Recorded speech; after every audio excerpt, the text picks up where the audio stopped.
KPM.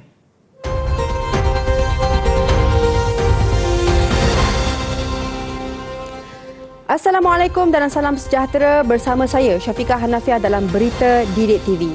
Adalah menjadi kesalahan apabila seorang hakim menghakimi orang yang ada kepentingan dengannya, malah boleh disabitkan bersalah pula kepada hakim tersebut. Teruskan bersama kami Berita Didik TV untuk mengetahui lebih lanjut mengenai etika dan peranan hakim dalam tasawur Islam.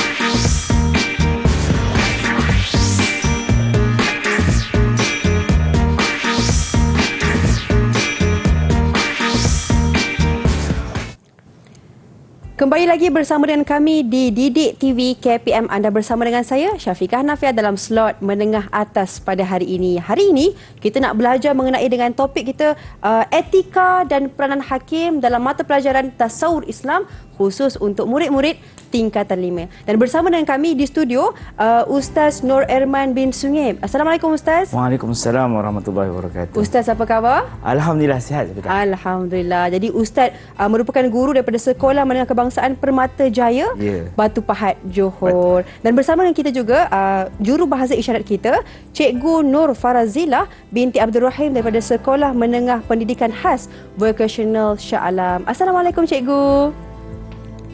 Cikgu, apa khabar? Baik, Alhamdulillah. Jadi itu dia bersama guru kita pada hari ini kita nak membincangkan tentang topik etika dan peranan hakim. Besar tajuknya, tapi jom kita lihat apa yang bakal dibentangkan oleh guru kita. Dipersilakan Ustaz. Okay, terima kasih Syafiqah. Assalamualaikum warahmatullahi wabarakatuh. Pada hari ini Syafiqah, kita akan dan juga penonton di rumah, kita akan bincangkan berkaitan tentang tasawur Islam, etika dan peranan hakim. Jom kita tengok sama-sama apakah yang kita akan bincangkan dalam tajuk pembelajaran pada hari ini. Apa yang pelajar akan dapat dan apa standard kandungan dan standard pembelajaran yang mereka akan pelajari pada hari ini. Yang mana dalam standard kandungan pada hari ini kita akan ada di bawah tajuk memahami konsep asas sistem kehakiman Islam, dan standard pembelajaran adalah menghuraikan syarat pelantikan, etika dan peranan hakim dalam institusi kehakiman Islam. Yang mana pada hari ini kita nak murid-murid di rumah dan juga semua yang menonton pada hari ini memahami apakah maksud hakim dengan betul, menyatakan syarat pelantikan seorang hakim, menjelaskan 4 etika seorang hakim dan menghuraikan peranan seorang hakim dalam menjatuhkan hukuman di mahkamah. Jadi itu yang kita nak kalau boleh pelajar dapat hari ini Syafiqah. Jadi berkaitan tentang sebab etika dan peranan hakim ni sangat luas kalau kita nak tahu Syafiqah.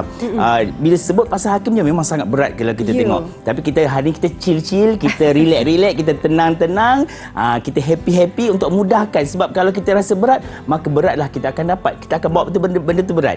So jom kita tengok apakah isi pembelajaran pada hari ini. Boleh Syafiqah? Baik, boleh kita teruskan. Okey. Kita tengok. Sebelum itu, saya nak tanyalah. Ini sebenarnya kita benda ni dah dipelajari sebelum ini. Okey, saya nak tanya mungkin murid-murid di rumah boleh fikir-fikir sejenak apakah yang dikatakan maksud hakim. Okey, Syafiqah boleh jawabkan. Apa maksud hakim agak-agak Syafiqah? Okey, kalau saya lah kan Ustaz, kalau maksud hakim ni bagi saya dia kena beri keputusan. Dia seseorang yang kena bagi keputusan, tapi dia kena adil lah. Kalau tak adil tu tak acik lah kan. Nampak kat situ orang-orang law dan nampak betul ke agaknya? Agaknya. Okey. Kita tengok apakah maksud hakim yang sebenar yang ada daripada Kamus Dewan dan buku teks tasawuf Islam, yang mana hakim adalah seorang pegawai yang dilantik untuk mengadili sesuatu perbicaraan di mahkamah. Jadi apa yang Syafiqah sampaikan sebentar tadi tepat, yang mana hakim seorang individu yang mengeluarkan keputusan. Dia duduk, kalau kita tengok dekat mahkamah kan, hakim duduk ke atas, kedok. Itulah hakim sebenarnya. Dia yang mengeluarkan satu-satu keputusan dalam satu-satu perbicaraan. Jadi itulah hakim. Jadi tahniah. Syafiqah jawab tepat macam orang betul-betul orang yang arif tentang hal ini. Macam okey. Jadi saya harap murid-murid di rumah juga faham dan jelas, boleh ingat apakah hakim itu. Jadi kalau kita tengok perbicaraan tu, okey, nampak hakim, inilah orang yang dilantik untuk membuat keputusan dalam salah satu perbicaraan. Dan kita dah tengok dah apa maksud hakim, dan murid-murid pun dah belajar sebelum ni, Syafiqah. Jadi nak jadi hakim ni macam mana? Senang-senang ke nak jadi hakim, kan? Umur kecil-kecil boleh jadi hakim ke? Ke saya sekarang boleh jadi hakim kat sini? Rasa nak jadi hakim pasti ada syarat-syaratnya. Betul, Syafiqah? Betul. Kalau tak, Syafiqah pun boleh jadi hakim sekarang, betul? Dan juga penonton di rumah pun mungkin boleh jadi hakim. Jadi, jom kita tengok syarat pelantikan seorang hakim. Yang mana syarat pelantikan seorang hakim ni ada 5 je, Syafiqah. Ada 5, dan juga penonton rumah ada 5. Tak susah. Yang pertama, Islam dan beriman. Yang kedua, balik dan berakal. Yang ketiga, adil. Yang keempat, berilmu dan bijaksana. Serta yang kelima, sempurna panca indera. Kalau kita tengok, kenapa hakim ini mesti seorang Islam dan beriman? Kerana seorang hakim sekiranya dia orang Islam dan beriman, dia boleh menjalankan perbicaraan berdasarkan syariat Islam, dan juga boleh menjatuhkan hukuman ataupun dia boleh mengelakkan daripada jatuhnya hukuman itu, semuanya berdasarkan syariat Islam, berdasarkan daripada apa yang diturunkan oleh Allah Subhanahu Wa Taala. Dan semestinya apabila seorang hakim itu beriman, perkara yang paling ditakut sekali adalah Allah Subhanahu Wa Taala. Jadi itulah sebabnya Islam dan beriman menjadi syarat pertama sebagai seorang hakim.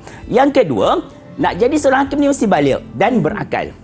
Tak jumpa lagi mana-mana hakim kat dunia ni umur dia 5 tahun jadi hakim. Tak ada. Tak jumpa lagi kat dunia ni yang mana orang yang kurang waras tu jadi hakim. Tak ada. Jadi kenapa Islam meletakkan baligh dan berakal? Kerana seorang yang baligh, seorang yang berakal, pastinya pemikiran mereka ni matang. Mereka boleh membuat satu keputusan yang jitu, yang tepat, tidak menyalahi undang-undang, dan boleh berfikir menimbang tara sama ada perkara ini benar ataupun tidak benar. Sebab sangat-sangat penting, bukan kata orang tu, kalau nak buat satu keputusan di mahkamah ni perkara yang paling getir. Jadi dia kalau kanak-kanak dia baru nak buat keputusan dah nangis. Jadi macam tu jadinya. Jadi perkara paling penting dalam nak jadi seorang hakim, mestilah balik dan berakal. Islam meletakkan di situ. Dan yang ketiga, nak jadi seorang hakim mesti adil. Kenapa mesti adil? Kerana keadilan itu adalah meletakkan sesuatu pada tempatnya. Jadi, kalau seorang hakim ini, dia bersifat adil, meletakkan sesuatu pada tempatnya. Jadi, dia membuat keputusan maksudnya tidak berpihak pada mana-mana. Sama ada pihak tertuduh atau pihak yang menuduh. Jadi, dia boleh tengok berdasarkan mestilah nak buat keputusan, mesti dah berdasarkan bukti, berdasarkan kepada saksi-saksi, baru dia boleh membuat keputusan. Dan pastinya bila seorang hakim itu adil, maka kesemuanya pastinya akan berjalan dengan lancar. Dan yang keempat, seorang hakim itu mesti berilmu dan bijaksana. Kalau tak berilmu, macam mana dia nak berijtihad mengeluarkan hukuman ataupun menjatuhkan satu-satu hukuman kepada pesalah? Dia mesti nak buat tu mesti ijtihad. Ijtihad ni mengeluarkan sesuatu hukuman berdasarkan ataupun mendatangkan satu penyelesaian berdasarkan kepada sumber-sumber penyelidikan yang dia ada. So, hakim kena buat ijtihad. Nak berijtihad mestilah berilmu, mestilah bijak, dan akhir sekali adalah sempurna panca indera. Seorang hakim pastinya kena ada penglihatan yang baik, kerana dia kena tengok suasana sekeliling. Kena ada pendengaran yang sempurna, kerana dia nak dengar apa saksi-saksi dan hujah-hujah peguam-peguam dan juga mereka yang tertuduh dan yang dituduh. Dan yang ketiga, seorang hakim juga perlu mempunyai pendengaran ataupun percakapan, pertuturan yang baik, kerana dia nak mengeluarkan sesuatu hukuman tu berdasarkan daripada tuturan. Okey, jelas tak Syafiqah kat situ? Jelas sangat, Ustaz. Alhamdulillah kalau jelas. Itu syarat pelantikan hakim. Kena adil, kena berilmu, kena bijaksana. Ya, betul. Macam Syafiqah. InsyaAllah. Amin. Okey, jadi dengan situ, maka kita dapatlah kat sini jelaskan apa tu hakim, apa tu syarat pelantikan hakim. Baik. So, saya nak uji sikit Syafiqah ni, boleh? Saya nak uji Syafiqah dan juga murid-murid di rumah. Boleh sekali jawab, okey? Okey, ujian dia berdasarkan kefahaman. Simple je, soalan senang. Berdasarkan kefahaman anda, jelaskan 3 syarat pelantikan hakim. Okey Ustaz? Okey, boleh Syafiqah. Murid-murid jom sama-sama kita jawab. Jom. Yang pertama, dia mesti seorang yang beriman. Betul, beriman kepada Allah. Okey, yang tahniah. kedua, Beriman. saya ambil dia mesti seorang yang adil. Ya, betul, ada adil. Dan yang ketiga, saya ambil dia mesti seorang yang berilmu dan bijaksana. Okey, betul. Cukup sempurna. Saya sediakan ini 3 skema je 3. Tak cukup 5 tadi tak. Tapi betul, tepat. Tahniah, beri tepukan. Untuk semua. Okey. Tahniah pada Syafiqah di atas. Jadi jelaslah kat sini, nak jadi seorang hakim bukan mudah. Mestinya kena timbang tara. Kat Malaysia pun nak jadi hakim bukan mudah. Kat mana-mana pun. Betul tak? Tidak ada exam ataupun peperiksaan yang perlu diorang tepuhi lah untuk menjadi seorang hakim yang adil. Terima kasih Ustaz atas penjelasan untuk awal ini. Jom kita bagi murid-murid kita ruang dan peluang untuk berehat seketika. Kita kembali selepas ini. Didik TV KPM.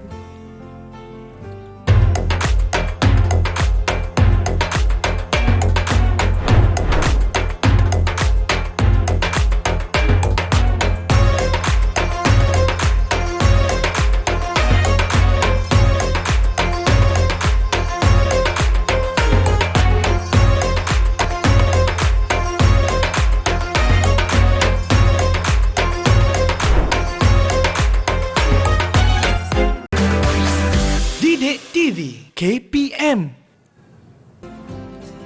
Kembali lagi bersama dengan kami dalam slot menengah atas Didik TV KPM. Hari ini kita belajar mata pelajaran Tasawur Islam untuk murid-murid tingkatan 5 dan juga topiknya etika dan peranan hakim. Bersama dengan kita Ustaz Nur Aiman. Ustaz, untuk segmen kali ini apa yang bakal kita belajar? Untuk segmen kali ini kena betulkan saya. Betul. Untuk segmen kali ini kita akan, tadi kita dah belajar pasal maksud hakim, kita dah belajar pasal peran syarat-syarat menjadi hakim.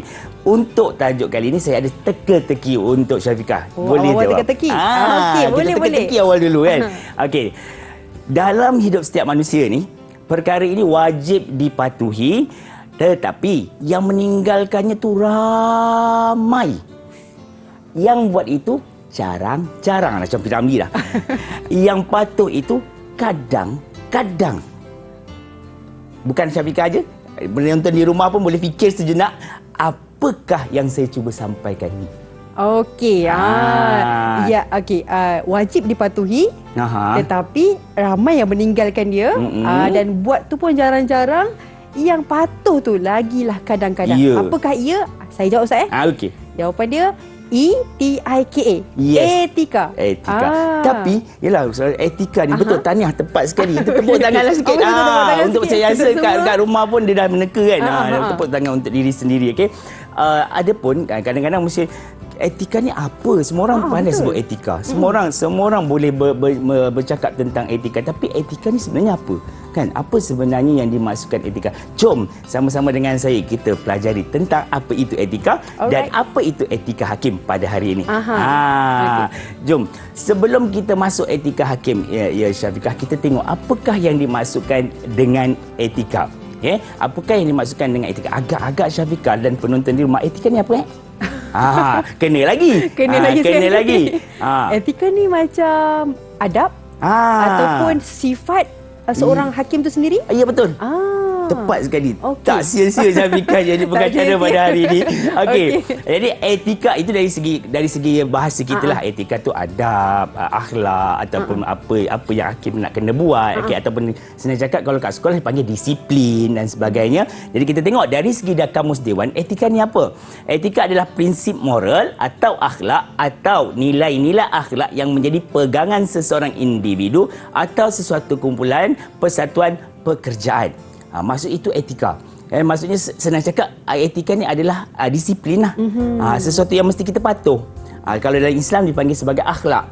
Akhlak ni kita kena follow. Kerana dengan akhlak ni maka tertegaknya satu Islam itu dengan sempurna. Salah satu elemen untuk menegakkan Islam adalah akhlak. Okey. Jadi hari ini kita tengok apakah yang hakim perlu ikuti, perlu patuh, perlu buat untuk menjadi seorang hakim yang sangat hebat. Okey, tapi sebelum itu kita ada juga Syafiqah lagi kena sambil jelah. Sambil-sambil itu saya nak juga murid-murid yang ada di rumah sama-sama join kita sekali untuk kita buat apakah menganalisis apakah gambar-gambar yang akan saya tunjukkan sebentar lagi. Okey. Baik, Ustaz. Okey, ni kawan-kawan, cuba kita buat satu analisis tentang gambar ni. Okey. Apakah gambar-gambar? Tak sabar ni nak tengok. Syafiqah dah berdebar. berdebar dah. Okey, kita tengok gambar yang pertama. Dia ada penimbang, ada orang. Etika hakim ada penimbang, ada orang. Apakah agak-agaknya yang boleh kita kaitkan? Adik-adik di rumah pun kena fikir tau. Ya, betul. Kena fikir sama-sama ni. Gambar ni susah ni. Okey. Ada seseorang dekat tengah-tengah. Lepas tu ada penimbang dua ni. Saya boleh bagi kesimpulan untuk gambar ni adalah seorang hakim yang perlu memberi keputusan secara adil dan saksama. Okey, kita tengok. Betul ke tak? Kita tengok seorang hakim ni apakah maksud dia. Tara, okey, betul. Tahniah, hebat. Ditepukan untuk Syafiqah. Seorang hakim dilarang menyembelahi mana-mana pihak, sama ada pihak pendakwa ataupun tertuduh, supaya adil. Sebab dia nak jadi hakim, ini syarat utama dia. Mestilah adil. Syarat utama dia mesti adil. Tak boleh tak. Tidak boleh tidak. Kalau dalam bahasa Arab dia la budda, tak boleh tidak. Kan. Jadi nak jadi hakim, ini poin pertama dia. Okey, kena ingat tu. Maknanya tidak boleh pilih kasih lah kan Ustaz? Tak boleh. Kalau siapa macam kesiannya kat dia kan, nampak macam tak boleh. Hakim tak boleh macam tu. Dia kena tegas, dia kena adil. Nampak macho. Okey, macam tu semua ada. Kita tengok gambar yang kedua. Apakah gambarnya? Gambarnya ada duit, ada tangan, orang tolak. Yang kita bagi peluang dulu kat rumah nak fikir pasal Syafiqah. Bagi dulu peluang kat dia orang nak fikir apa. Okey. Saya berjawab juga. Jawab. Ada kesempatan pula Syafiqah jawab. Okey. Kalau macam ni gambar ni, maksudnya hakim ni dilarang untuk mengambil imbuhan ataupun rasuah ataupun duit daripada orang lain untuk bagi keputusan pihak tersebut. Ya. Macam mana Ustaz? Kejap. Okey. Maksudnya dia tak boleh ambil apa-apa duit daripada orang tu lah, maksud Syafiqah. Agak-agak adik-adik rumah apa jawapan ni? Kita fikir, terus fikir. Okey. Kita tengok apakah dia punya etika dia. Okey, tak nak gerak pula. Okey. Hakim hendaklah jujur dan amanah ketika bertugas, tidak menerima rasuah, supaya keduanya dihormati. Yes, tepat sekali. Sekali lagi beri tepukan untuk Syafiqah. Hebat. Kalau kat kelas ni antara murid terhebatlah dalam kelas ni kan. Tapi lah kita ada seorang aja hari ni. Kena jawablah seorang lah kan.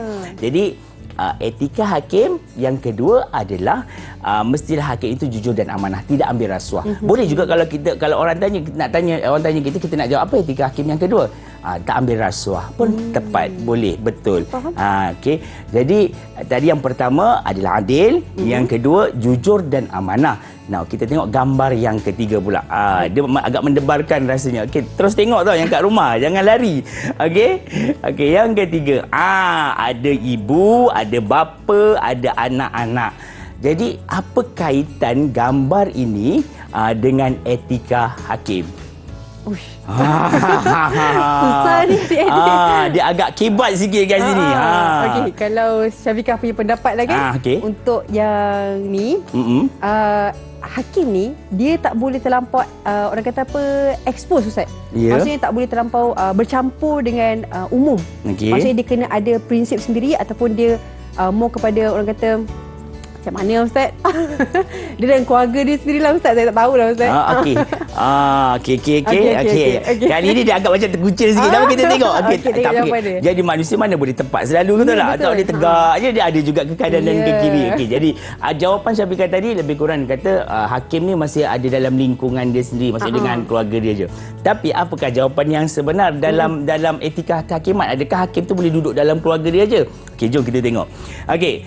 Hakim dilarang. Tadi Syafiqah kata berada dalam lingkungan. Tapi sebenarnya dilarang menghakimi orang berkepentingan dengannya, seperti keluarga, rakan dan sebagainya, supaya keputusan yang dibuat itu tepat. Jadi nak jadi seorang hakim ni, kalau kita tahu, contohnya kita dapat tahu yang masuk jadi tertuduh tu adalah keluarga kita, adik ke, abang ke, pakcik ke, makcik, piut-miut, semua tu semuanya adalah dilarang untuk kita menjadi hakim. Maksud kita kena tarik diri daripada perbicaraan tersebut kalau kita jadi hakim. Maknanya kes tu dia kena pindah ke hakim yang lain lah kan Ustaz? Ya. Dia yang kena, tak ada kepentingan lah. Ya, maksudnya kalau dia macam sesuatu tu dia boleh melibatkan emosi sebenarnya. Kalau kita dalam situasi ini kan, contohnya lah, kalau saya menghakimi anak saya lah, anak saya contohnya kan, pastinya kita akan ada emosi dalam diri kita. Betul. Kita tak akan tak akan sampai hati mesti ada bias, mesti ada. Kehidupan di dunia ini, bagi saya keadilan itu kalau melibatkan keluarga dalam nak membuat keputusan, dia agak sukar. Siapa pun.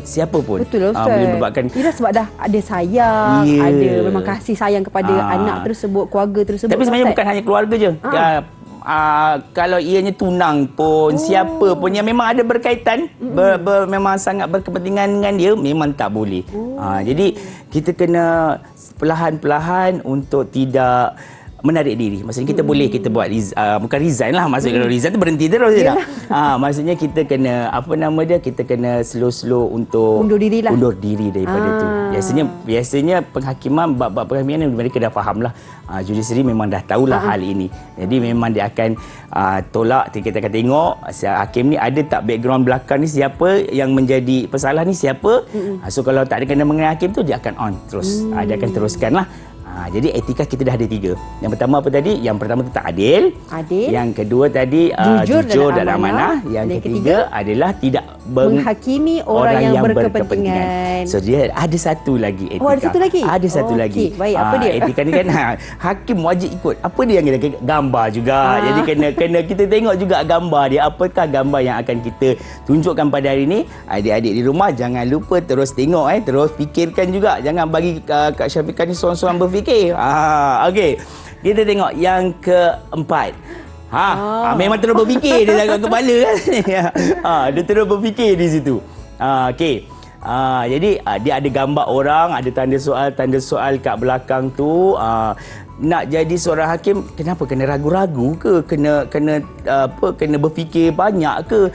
Kena macam mana tu Syafiqah? Boleh tak cuba Syafiqah huraikan sikit gambar ni? Dia kalau tengok gambar ni kan, murid-murid kita akan nampak dia tengah confused. Tengah ada perasaan ragu-ragu macam tu. Jadi mungkinlah seorang hakim ni, betul dah tu.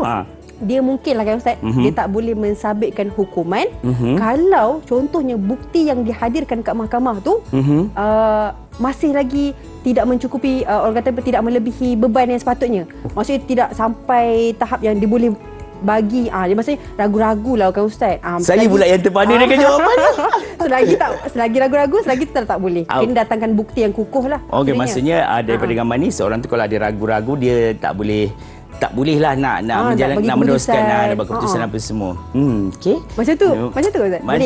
Boleh terima tak boleh terima. Kejap kita tengok. Tapi jawapan dia tu sangat konkret, sangat cantik kat situ. Tapi kita tengok betul tak betul. Okey. Tadi dah daripada 3, saya fikir betul 3, betul 2. So satu salah tadi kan. Okey, kita tengok yang keempat ni. Kalau dia dapat 3 ataupun dia dapat betul, maksudnya dia hebatlah, golongan cemerlang. Okey. Kita tengok apakah jawapan Syafiqah tu tepat ke tidak. Okey, kita tengok. Hakim dilarang untuk mensabitkan hukuman terhadap tertuduh jika ada keraguan dari segi bukti dan hujah supaya tidak berlaku penganiayaan. Wah! Tahniah. Anda adalah kalangan anak-anak murid yang cemerlang. So yang kat rumah contohi macam Syafiqah. Mungkin ramai Ustaz murid-murid yang cemerlang juga kat luar ni. InsyaAllah. Amin. Terutamanya mereka yang akan menuduki peperiksaan ni lah. Kan. Okey, jadi tepatlah. Maksudnya seorang hakim ni, kalau dia ada keraguan dalam contohnya macam Syafiqah cakap tadi, kemukakan bukti, dalam mengemukakan apa juga saksi dan sebagainya. Maksudnya ada sesuatu yang diragui, ada sesuatu yang rasa dalam bahasa guaman tu apa dipanggil? Saya pun tak ingat kan. Macam ni dia nak ingat, dia terus hilang. Okey, dia kalau ada doubt, reasonable doubt. Ya, betul. Jadi perkara itulah yang menyebabkan ianya tak boleh nak mengeluarkan satu-satu keputusan. Jadi bila ada tu dia kena cari bukti yang lain, Contoh kalau saksi ni diragui. Rupanya saksi ni menyebelahi pihak yang menuduh. Pun ianya diragui. Mungkin ada sedikit unsur-unsur yang lain-lain ke, ianya sangat-sangat diragui, maka hakim tidak boleh membuat keputusan atau mensabitkan kesalahan kepada orang yang tertuduh. Jadi ada 4 etika hakim yang kita telah pelajari hari ini, Syafiqah. Yang mana yang pertama tadi apa dia? Bukan. Yang pertama tadi jujur dan amanah. Tak. Adil. Yang kedua jujur dan amanah. Yang ketiga tidak boleh bagi keputusan kepada orang yang berkepentingan. Betul. Dan yang keempat dilarang untuk memberikan hukuman selagi mana ada ragu-ragu. Tepat sekali. Memang anak murid paling cemerlang lah saya ada setakat ni kan. Okey, kalau misalnya dapat 100 markah, boleh tepukan. Okey, jadi jelas dah kat sini bahawa itu adalah 4 etika hakim yang perlu kita ketahui, yang perlu kita ikuti, dan seorang hakim perlu patuh untuk menjadi seorang hakim yang hebat, menjadi seorang hakim yang adil, menjadi seorang hakim yang sangat disegani ramai. Okey, jadi kita dah tengok tadi apa dia etika-etika hakim. Kita pergi kita uji minda sedikit. Okey, uji minda sedikit. Baik. Penonton di rumah dan juga Syafiqah. Okey, Syafiqah lagi kena. Kalau tak saya jawab sendiri. Okey, tengok soalan dia. Okey, huraikan 2 etika hakim mengikut kefahaman anda. Okey, huraikan 2 etika hakim mengikut kefahaman anda. Okey, saya jawab yang ringkas Ustaz. Ringkas. Okey, yang pertama, etika hakim dia mestilah seorang yang jujur. Dia kena jujur dan amanah. Yang kedua, dia mestilah seorang yang kalau nak bagi keputusan, dia tak boleh bagi keputusan kepada orang yang berkepentingan. Contoh keluarga dia ke rakan-rakan dia. Betul ke Ustaz? Itu kalau macam tu dah markah penuh dah. Ada markah penuh. Dah penuh. Okey, kalau kita tengok antara jawapan hakim dilarang menjadi mana macam tadi Syafiqah cakap lah dalam jawapan Syafiqah tu okey, hakim dilarang menyebeli mana-mana pihak sama ada pihak pendakwa ataupun tertuduh supaya dia adil. Dan yang kedua tadi kata hakim hendaklah jujur dan amanah ketika bertugas seperti tidak menerima rasuah dan sebagainya. Baik, itu dia jawapan kepada soalan etika hakim. Dan saya yakin murid-murid semua dah dapat apakah ilmu tentang etika hakim. Jadi jom kita bagi peluang untuk kita berehat seketika. Kita kembali selepas ini Didik TV KPM.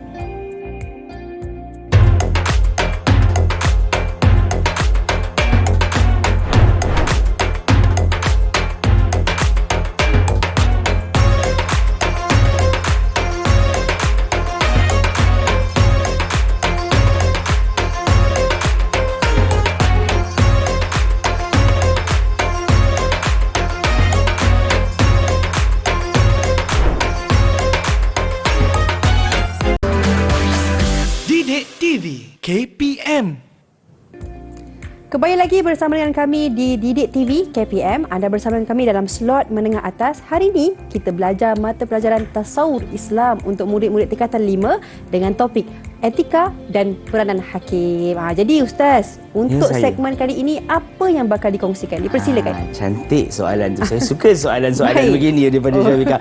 Okey Syafiqah, jom sebelum kita pergi, saya suka bawa murid-murid kita dan Syafiqah juga menganalisis. Kan zaman sekarang kan zaman kehebat kan. Kita kena banyak menganalisis semua di luar kotak. So jom kita sama-sama lihat gambar yang ada di sebelah saya ni. Okey, gambar yang ada di sebelah saya ni kita nampak ada 2 gambar. Yang pertama gambar ni adalah adanya hakim dan suasana dalam mahkamah. Okey, yang kedua ni ada hakim, ada juga juru-juru yang lain, ada orang yang bersalah dan juga suasana di mahkamah. Okey, daripada gambar 2 gambar ini, okey, dari 2 gambar yang ada di hadapan sekarang ini, boleh tak murid-murid di rumah dan juga Syafiqah relatekan sebenarnya apa yang cuba nak disampaikan dengan kita punya subtopik seterusnya ni sebenarnya? Okey, baik. Subtopik kita adalah berkenaan dengan peranan hakim. Kalau kita lihat kan. Okey, jadi kalau kita lihat dalam gambar yang diberikan oleh Ustaz ini, apa yang saya boleh nampak adalah contoh Ustaz dalam suasana mahkamah tu. Peguam-peguam sedang memberikan diorang punya hujahan lah. Ya, betul. Hujahan dan bukti-bukti dan sebagainya. Jadi hakim ini ketika mana mereka mendengar, mereka harus membuat keputusan daripada hujahan yang disampaikan oleh peguam tersebut. Jadi kalau dalam gambar ni, hakim nak bagi keputusan, nak beri keputusan. Okey, tepat sekali. Sekali lagi tahniah diucapkan. Memang tak salah lah jadi Syafiqah berada di sini. Okey, ini peranan hakim adalah hakim banyaklah dia tugasannya adalah hakim nak memberi keputusan yang adil. Mestilah pastilah kalau tugas hakim mestilah bagi keputusan yang adil. Dia tidak ada hakim katakan hakim ni tidak adil. Jadi hari ini kita akan tengok seterusnya adalah peranan seorang hakim dalam perundangan Islam atau dalam sistem kehakiman Islam. Jom. Jadi gambar kita dah teliti dah pun gambar kan. Kita dah teliti gambar ni macam mana Syafiqah cakap, itulah peranan hakim memberi keputusan. Itu salah satu daripadanya. So kita tengok apakah peranan hakim seterusnya. Yang pertama, peranan hakim macam katanya menjatuhkan hukuman secara adil dan saksama setimpal dengan kesalahan. Macam ni tadilah, macam Syafiqah sebutkan, saya dah masuk dalam intro tadi. Seorang hakim mestilah menjatuhkan hukuman secara adil. Yang kedua, peranan hakim juga adalah menjatuhkan hukuman dalam keadaan tenang. Dia mesti dalam keadaan relax, tenang, tidak gopoh-gapar, tidak pening dan tidak dalam keadaan tidak sihat. Dia mesti bukan atas tekanan atau apa, mestilah hakim itu menjatuhkan hukuman dalam keadaan yang sangat tenang supaya tidak mengganggu dia punya hukuman yang dijatuhkan. Okey, yang ketiga, hakim juga berperanan menjatuhkan hukuman tanpa ragu-ragu kepada pesalah. Maksudnya sebab tu hakim ni kena tegas, kena betul-betul yakin dengan keputusan yang dia akan keluarkan kepada pesalah tersebut. Kalau memang pesalah itu salahnya A, maka dia kena keluarkan kesalahan, dia kena akta-akta, fakta-fakta yang seterusnya. Jadi seterusnya yang keempat, seorang hakim mestilah membebaskan tertuduh jika didapati terdapat keraguan dari segi bukti dan hujah. Maksudnya kalau dah cari bukti dan hujah, dah cari segala, maksudnya dah hujung sekali memang tak ada yang sahih. Tak ada yang jelas, tak ada yang semua bukti masih diragui. Mungkin bukti ni cakap A, bukti ni cakap B dan kesan-kesan yang lain semua tak meyakinkan hakim, maka hakim boleh membebaskan tertuduh di situ. Jadi peranan hakim ni ada 4 aja, Syafiqah, dalam Islam. Senang, tak susah. Tapi walaupun nampak 4, berat dia di bahu hakim tu sangat berat. Kalau kita tengok ni kan. Okey, jadinya menjadi seorang hakim pastinya mestilah adil, mestilah mengeluarkan dalam keadaan tenang, mestilah mengeluarkan hukuman tanpa ragu-ragu, dan yang terakhirnya mestilah membebaskan tertuduh kalau ada keraguan dalam pembuktian. Mudah je kan? Mudah. Mudah. Dia dah. Okey. Seterusnya, dengan kemudahan yang ada inilah, kita ada sikit kuis-kuis lagi. Ada sikit proses pembelajaran seterusnya. Apa yang kita nak buat ni? Jom kita tengok. Berdasarkan peranan hakim yang tertera tadi, anda diminta untuk menyiapkan satu peta minda berkaitan tajuk tersebut. Peta minda ni kita tak perlu, kalau nama peta minda zaman-zaman kita belajar kan, Syafiqah, kita tak perlu kepada yang banyak ayat panjang-panjang. Pastinya ayat pendek, key point untuk kita jawab benda tu, untuk kita ingat perkara tersebut. So hari ni kalau biasanya saya akan minta pelajar-pelajar lain buat. Jadi sebab pelajar lain tak ada, murid lain tak ada, kita berdua lah. Syafiqah buat dengan papan putih, saya buat dekat Smart TV ni lah. Jadi mana yang kita ambil 2 minit je lah. 2 minit pun macam lama. 1 minit lah. 1 minit. 1 minit agak-agak. Okey, siapa buat paling cepat, paling cantik, kira-kira pemenang lah. Saya nak ajak juga murid-murid dekat rumah. Jom sekali. Murid-murid sekali kita buat. Sambil-sambil tu kan buka peta minda. Okey, jom kita tengok. Tentang peranan hakim kan, Ustaz? Yes, tentang peranan hakim. Kita cek balik sekali lagi lah. Peranan hakim ni ada 4. Saya nak key point je. Saya tak nak panjang-panjang macam ni. Okey, boleh. Key point dia je. Yang ni ada 1, 2, 3, 4. Alright. Okey, jelas Okey, jelas saya pun kena buat ni, berdebar juga nak kena buat ni. Okey, kita cuba 1 minit dari sekarang. Macam mana nak buat saya pun tak pandai ni.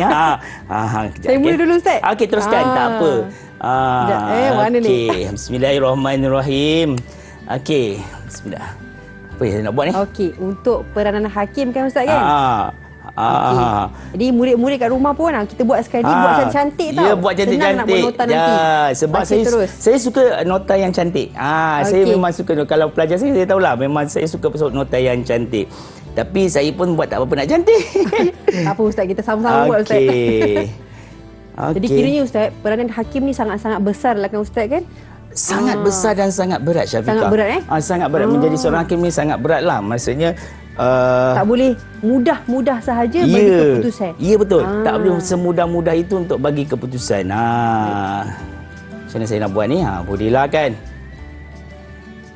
Okey, memberikan masa ni. Okey. Okey, 30 saat.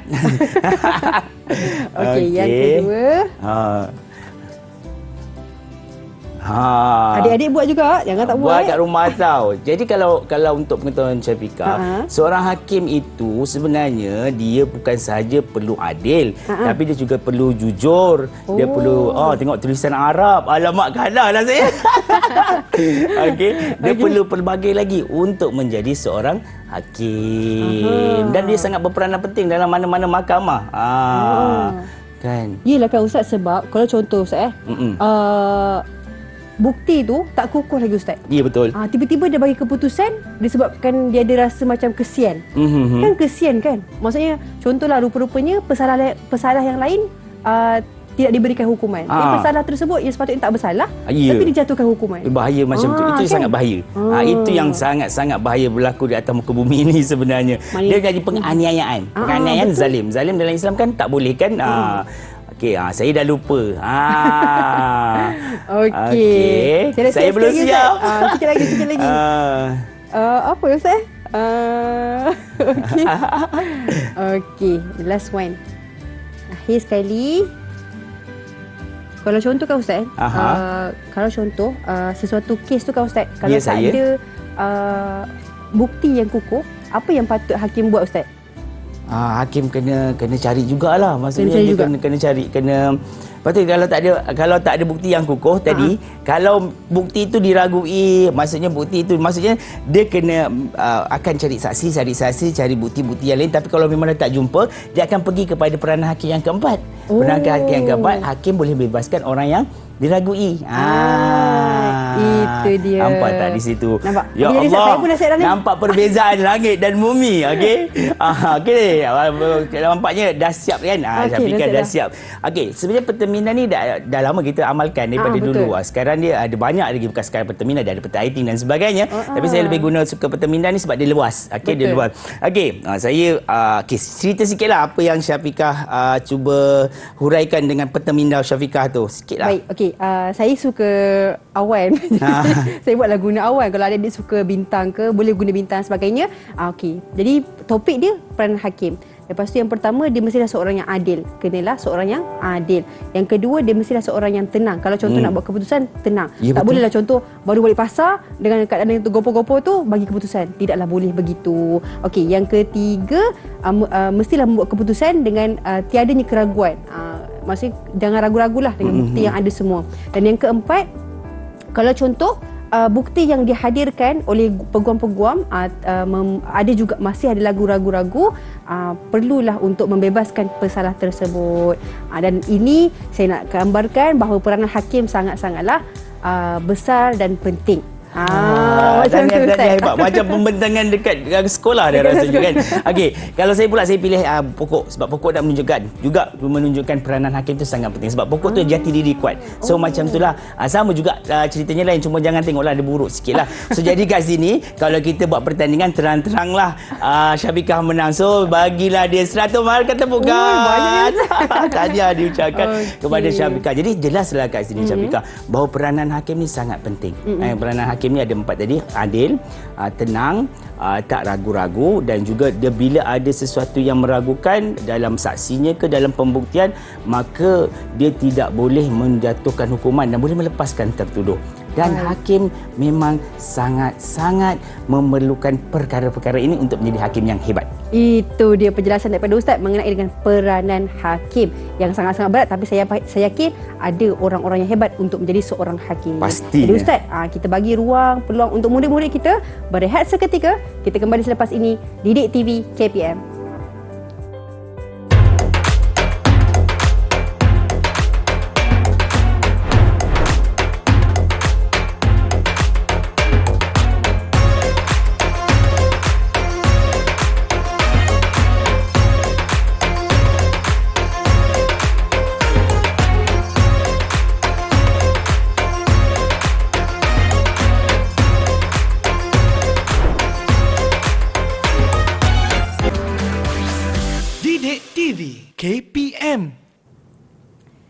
Kembali lagi bersama dengan kami di Didik TV KPM dalam slot menengah atas. Pada hari ini kita belajar mata pelajaran Tasawur Islam untuk murid-murid tingkatan 5 dengan topik etika dan peranan hakim. Jadi bersama kita guru kita Ustaz Nur Erman bin Sungim. Ustaz, ya, saya. Untuk segmen kali ini apa yang bakal dikongsikan? Dipersilakan. Saya suka sebenarnya bila Syafiqah tanya untuk apa yang nak kongsikan, saya suka lagi main teka-teki dengan Syafiqah. Syafiqah mesti dulu biasa dengan berpantun kan. Zaman sekolah mesti antara orang-orang hebat pantun. Jadi saya nak bagi pantun kepada Syafiqah. Boleh balas tak agak-agak? Boleh jawab tak? Kena jawab ni. Kita cuba. Adik-adik murid-murid kat rumah kalau boleh jawab tu jawab. Okey? Senang. Dia berpantun ni pantun ni kira ada macam teka-teki jugalah dalamnya. Okey. Saya nak adjust juga suara ni.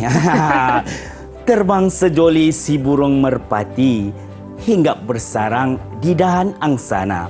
Kalau tuan bijak bistari, etika dan peranan unggulnya di mana? Nampak tak macam orang berpantun tu? Berpantun yang mencabar tu. Okey, baik. Saya jawab. Saya ada sedikit lah Ustaz. Saya tulis sikit tadi. Boleh? Okey.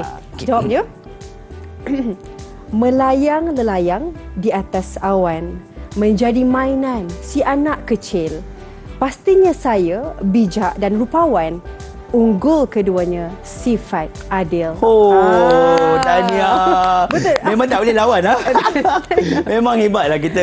Memang hebat Syafiqah. Tahniah. Tepat sekali. Sebab unggul kedua etika dan peranan. Tadi kita tengok kalau etika dia ada adil. Peranan pun ada adil. Maksudnya dalam etika atau dalam kehakiman Islam ni, perundangan Islam ke, etika kehakiman ke, apa jua berkaitan undang-undang, poin paling penting adalah adil. Sebab tu saya suka pegang. Kalau apa pun murid-murid di rumah, ingat buka aja tajuk bab perundangan Islam tingkatan 5, bab etika kehakiman Islam tingkatan 5, dia punya keyword dia kat situ adalah adil. Nak jadi hakim mesti hakim. Nak jadi seorang hakim mesti kena adil. Peranan hakim mesti adil. Etika hakim mesti ada adil. Nak menjalankan undang-undang Islam mesti ada adil. So poin utama atau keyword saya nak ingatkan, ini sikit pecah rahsia lah kan kata orang. Pecah rahsia sikit dalam nak menjawab soalan ni. Kerana kalau periksa SPM, apa jua berkaitan, cubalah letak je lah adil. Apa jua soalan, apa jua berkaitan ni, InsyaAllah ada lah. InsyaAllah ada poin lah kat situ. Sikit lah mungkin lah. Harap-harap betul lah. Kalau saya yakin benda ni InsyaAllah betul. Melainkan jangan lari sangat. Kalau dia tanya benda yang bukan berkaitan tentang adil, kita jawab adil, memang tak tepat lah. Okay? Jadi itu sedikit saya nak ingatkan. Jadi apa yang kita pelajari tadi, pelajari daripada segi syarat hakim itu apa, syarat hakim itu bagaimana, etika hakim dan peranan hakim. Hari ini saya nak sikit buat uji minda. Uji minda murid-murid di rumah, dan mungkin Syafiqah pun bolehlah sikit-sikit kan, kita dah belajar tadi. Apakah berkaitan tentang ataupun kita nak asah minda kita berkaitan tajuk kita pada hari ini. Jom kita tengok soalan yang pertama. Baik, soalan pertama. Jelaskan 2 syarat pelantikan hakim. Soalan senang. Kalau nak jawab SPM tu kata orang buka kertas, ini dah spot dah. Ini dah spot soalan ni. So jelaskan 2 etika atau 2 syarat pelantikan hakim. Okey, murid-murid di rumah, saya rasa masing-masing dah, Allah senang ni, tadi ingat. Okey, tak apa, murid-murid di rumah mungkin ingat. Jom kita tengok. Syafiqah, kalau dia tak ingat tak apa, kita bantu. Itu biasa manusia. Okey. Betul. Bismillahirrahmanirrahim. Okey, silakan. Okey, sebab kita remind orang kata ingat semula balik dalam kaji. Okey, syarat pelantikan hakim. Nak jadi hakim mestilah orang yang hebat. Tapi yang pertama sekali, dia mestilah seorang yang beriman kepada Allah. Alhamdulillah. Betul kan? Okey. Tengok nanti. Tengok yang kedua, dia mestilah orang yang sudah baligh dan berakal. Wah. Okey. Saya bagi 3. Kagum bagi 3. Okey, macam kalau SPM ni pelajar cemerlang lah ni. Okey. Dia kenalah seorang hakim kan mestilah kena ada ilmu. Dia kenalah seorang yang berilmu dan bijaksana. Kita tengok. Bismillahirrahmanirrahim. Islam dan beriman. Okey, tepat sekali, betul lah. Tadi kan ada berapa peranan? Ada 5 kan? Ada 5 peranan dia. Yang pertama Islam dan beriman, balik yang dapat fikir secara matang, dan yang ketiga adil. Okey, untuk pengetahuan juga, kalau murid-murid di rumah, kalau soalan jelaskan begini, okey, kita tidak tidak perlu jawapan yang panjang. Maksudnya kalau macamnya Islam dan beriman untuk Islam dan beriman kepada Allah pun dah cukup. Dah dapat dah 2 markah. Sebab bila mana soalan jelaskan, kita tidak perlu kepada isi dan huraian. Okey, yang kedua, balik yang dapat berfikir secara matang. Dah dapat markah kat sini. Lebih tak apa. Jangan kurang 3. Ingat, 3 patah perkataan untuk jawapan jelaskan. Sama juga tadi macam Syafiqah kata, bukan adil, jadi berilmu. Berilmu pun betul, tepat sebab ada 5 kan. Tapi untuk pengetahuan murid-murid di rumah, tadi macam saya cakap tadi, poin utama kalau dapat soalan begini je, poin utama ni, ini perkataan jawapan yang pertama adalah adil. Letaklah dulu adil. Sebab kita takut lupa lepas tu. Baik Ustaz, lepas ni ada uji minda lagi ke? Ada 2 lagi. Okey. Kita tengok yang kedua, kita tahap soalan yang agak sikit susah. Soalan yang seterusnya, huraikan 2 peranan seseorang hakim dalam menjalankan prosiding kehakiman di mahkamah. Okey, sebelum Syafiqah dan murid-murid di rumah jawab, saya nak ingatkan, bila mana perkataan huraikan, pastikan ianya ada isi dan huraian. Maksud isi, kat tengah-tengah ini kita kena letakkan kerana, untuk, supaya dan agar. Ataupun kalau biasa orang sebut suka. Letaklah contohnya, huraikan 2 peranan seorang hakim dalam menjalankan prosedur mahkamah. Seorang hakim mestilah adil supaya mendapat keputusan yang tidak menganiaya orang lain. Contohnya begitu. Jadi di situlah yang dimasukkan sebagai isi dan huraian. Okey, boleh Syafiqah? Baik, saya cuba Ustaz. Okey, so kita tengok jawapan Syafiqah. Satu je lah. Saya bagi satu je lah. Okey, satu je. Okey, sebab kita okey. Menjatuhkan hukuman dalam keadaan yang tenang, supaya dapat memberi keputusan yang adil dan saksama kepada yang tertuduh. Itu kalau macam tu dia dah banyak markah dah. Tapi kita tengok. Okey. Menjatuhkan hukuman secara tenang. Okey, dari menjatuhkan hukuman dalam keadaan tenang, ni dapat 1 markah. Supaya apa tadi? Supaya memberi keputusan dengan adil dan saksama. Supaya memberi keputusan yang adil, keputusan yang adil itu pun dah dapat 1 markah. Bila ada perkataan supaya lagi, itu dah markah yang lain. Jadi ni tapi markah ni tak dikira lah, sebab dia satu soalan 2 markah saja. Faham tak? Betul Ustaz? Betul ke Ustaz saya punya jawapan? Sangat tepat. Sangat tepat. Murid bijak. Murid cemerlang, kategori cemerlang. Macam saya lah cemerlang je konon. Okey. Jadi jelas kat situ Syafiqah. Jadi harap murid-murid pun dapatlah. Dan kita pergi soalan yang terusnya. Okey. Ni soalan kebat. Soalan kebat yang ini, soalan kebat yang ini, soalan kebat 6 markah. Untuk pengetahuan murid-murid, soalan kebat 6 markah ni banyak jenis. Saya ambil jenis yang mana 2 tambah 4. 2 markah, dia dalam satu statement ada 2 soalan. Itu juga dikategorikan sebagai soalan kebat 2 tambah 4. So soalannya, seorang hakim telah menarik diri daripada mengendalikan perbicaraan suatu kes yang menyalahi salah satu etika kehakiman Islam. Berdasarkan pernyataan di atas, pada pendapat anda, apakah etika tersebut? Ini senang soalan macam ni. Jadi kita kena jawab. Dan seterusnya, kita tengok soalan yang kedua. Mengapakah seorang hakim perlu mematuhi etika tersebut? Okey, Syafiqah, kali ini saya terus tunjukkan sebab panjang sikit penerangan dia. Okey.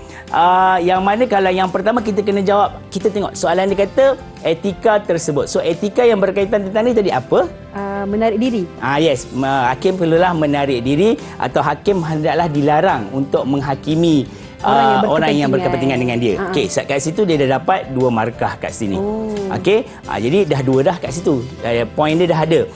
Dan yang seterusnya kita tengok soalan kebat. Soalan kebat yang ini kita perlu kepada isi, tambah huraian lengkap dan tambah kesimpulan. Okey, maka dah dapatlah kat sini yang mana seseorang hakim perlu mematuhi etika tersebut. Hakim dapat membuat keputusan yang tepat. Ini isi 1 markah agar tidak terpengaruh dengan perasaan belas kasihan. Ini huraian 1 markah. Kesannya, keputusan yang dikeluarkan adalah tanpa ragu-ragu 1 markah. Dan kesimpulannya, seorang hakim hendaklah sentiasa mematuhi etika hakim agar institusi kehakiman dihormati. Ini satu markah. So yang ini isi, yang ini huraian, yang ini huraian lengkap dan yang ini kesimpulan. Untuk penyambungan ni kita kena tengok kat sini ada agar, yang kat sini kesan, yang kat sini kesimpulannya. So perkara ini sangat penting dalam kebat sebenarnya. Jadi kena tahu hal itu. Jadi kat sini jelas dah.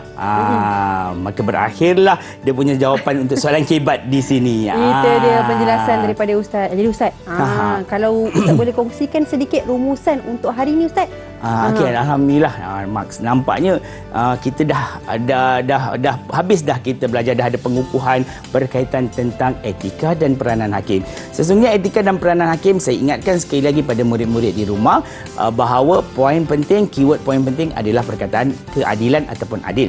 Dan menjadi kalau kita tengok balik, nak menjadi seorang hakim perlulah ada bagaimana dia syarat-syaratnya nak menjadi seorang hakim. Ada 5 syarat kat situ. Jadi kena ingat. Jadi saya harap murid-murid boleh ingat. Beriman, berilmu dan juga adil. Okey, tak dapat ingat 5, dapat ingat 3 pun jadilah. Seterusnya, yang kedua, macam mana etika. Hakim itu perlu patuh kepada disiplin ataupun sesuatu adab dan akhlak yang perlu ada pada dia. Ada 4 tadi tu. Ingat juga poin key point dia adalah adil juga di situ, tidak menyebelahi mana-mana pihak, dan seterusnya ada 3 yang berikutnya. Dan yang terakhir adalah peranan hakim. Peranan hakim ini ada 4. So peranan hakim ni tadi pun senang. Kan kita dah buat apa tadi? Peta minda tu. So daripada peta minda, key point itu kita ambil untuk kita ingat. Macam adil, tak ragu-ragu, tenang dan tidak akan keluar keputusan kalau ada keraguan dalam sesuatu perkara.